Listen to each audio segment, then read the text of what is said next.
Hi mga ka-reels! This is our ulam for today. Hi! Eto na yung ulam namin ngayon. Kita nyo naman, healthy na naman kami ngayon. So, first meron kaming fish. Danggit yung fish namin yung isa. And then yung isa dalagang bukid. And then kalahating bangus. Yan kasi yung mga natirang isda.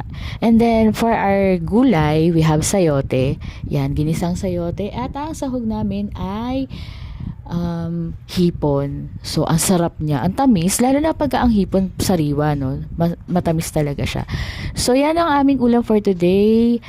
Kung meron kayo suggestion, comment nyo lang below. Follow me, guys. Pwede ako makatanggap ng stars. So, magandang araw sa ating lahat.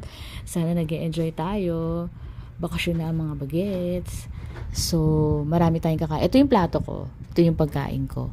Yan. Pero yung isda, hinati ko yan. Hindi kanya